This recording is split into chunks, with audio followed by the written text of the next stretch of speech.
Hello, welcome to V7 spotlight focus. Tirupati నగరంలోని కపిలేశ్వర స్వామి ఆలయంలో మహాశివరాత్రి బ్రహ్మోత్సవాలు అంగరంగ వైభవంగా జరుగుతున్నాయి. ఈ విషయం మనందరికీ తెలిసిందే. ఇందులో భాగంగా ప్రతి సంవత్సరం బ్రహ్మ సమాజం సంస్థ వారు ఇక్కడ హరే కృష్ణ రోడ్డులోని మ్యూజియంలో ప్రత్యేకంగా ప్రదర్శనను ఏర్పాటు చేస్తున్నారు. అందులో భాగంగా ఈ సంవత్సరం కూడా కుంభకర్ణుడిని అజ్ఞాన నిద్ర నుంచి మేల్కొల్పే దృశ్య ప్రదర్శనను ఏర్పాటు చేశారు. కుంభకర్ణుడు అంటే మనందరికీ బాగా తెలిసిన వ్యక్తి. చాలామంది ఎక్కువ తింటూ ఉంటే కుంభకర్ణుడు తమ్ముడివా అంటుంటారు. బాగా నిద్రపోతుంటే కుంభకర్ణుడి అన్నవా తమ్ముడివా అంటూ ఉంటారు. కుంభకర్ణుడు ఎవరో కాదు, రామాయణంలోని రావణాసుడి తమ్ముడే ఈ కుంభకర్ణుడు. మరి ఈ ప్రదర్శన ఏర్పాటు చేయడానికి గల కారణం ఏంటో ఇక్కడ ఉండే మాతాజీని అడిగి తెలుసుకుందాం. అమ్మ నమస్తే అండి.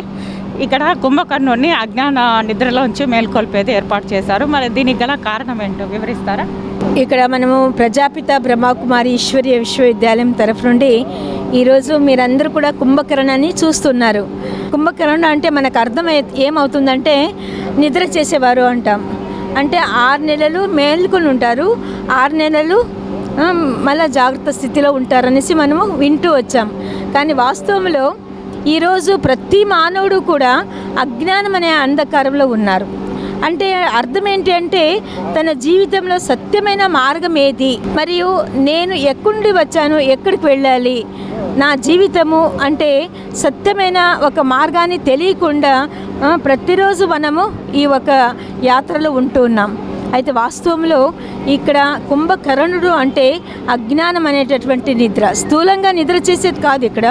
కానీ వాస్తవంలో తన జీవితంలో నేనేం చేసుకోవాలి, నా భవిష్యత్ ఏంటి, నేను ఏ మార్గాన్ని అనుసరించాలి, అందులో కూడా ఆధ్యాత్మిక మార్గము మన జీవితానికి లక్ష్యాన్ని ఇస్తుంది.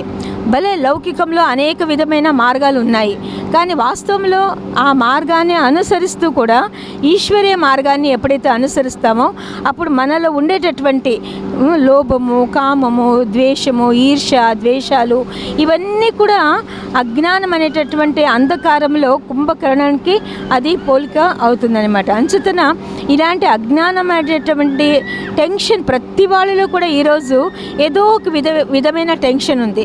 ఆ టెన్షన్ నుండి ఏం చేస్తామంటే స్థూలంగా కూడా హాయిగా నిద్ర చేస్తామా అనిపిస్తుంది. నిద్ర రాలేదు అంటే ఏదైనా ట్యాబ్లెట్ వేసేసుకుంటాం, అవునా లేదా? ఎన్ని రోజులు అది ట్యాబ్లెట్ వేసుకొని మనం నిద్ర చేయడానికి అవుతుంది? కొన్ని రోజులే, అది కూడా ఎఫెక్ట్ అవుతుంది కదా. అంచేతన ఇప్పుడు సత్య మార్గాన్ని అనుసరించి భగవంతుడిని స్మృతి చేయాలి. ఒక 2 నిమిషాలైనా యథార్థంగా భగవంతుడిని మనము 24 గంటల లోపల ఒక 2-3 నిమిషాలైనా యథార్థంగా భగవంతుడిని స్మృతి చేసుకోవాలి అనే ఒక దృష్టి మనలో ఉన్నట్లయితే మనలో ఎన్నో విధమైన వికల్పాలు, సంకల్పాలు ఉన్నాయి. ఆ సంకల్పాలని కంట్రోల్ చేయడానికి లేక దాన్ని పరివర్తన చేయడమే ఇప్పుడు ఈశ్వరీయ జ్ఞానము రాజయోగం నుండి మనం నేర్చుకోవచ్చు. అంచేతన మనలో ఉండేటటువంటి అజ్ఞానం అనే నిద్రని మనం ఇప్పుడు దాని నుండి మేల్కొల్పుకోవాలి. అంచేతన ఈ ఈశ్వరీయ విశ్వవిద్యాలయంలో ఈ సంవత్సరము 7, 8 మరి 9 ఈ 3 రోజులు కూడా ఈ ఒక దృశ్యము మనము చూపిస్తూ ఉంటాం. తప్పకుండా మీరందరూ కూడా వచ్చి ఈశ్వరీయ జ్ఞానం ప్రాప్తి చేసుకోవడము.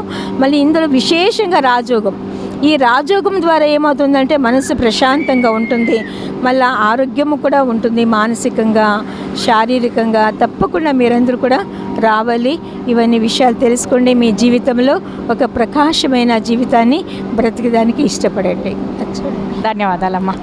విన్నారు కదా, ఈ ప్రదర్శన మరో 2 రోజులు కొనసాగుతుంది.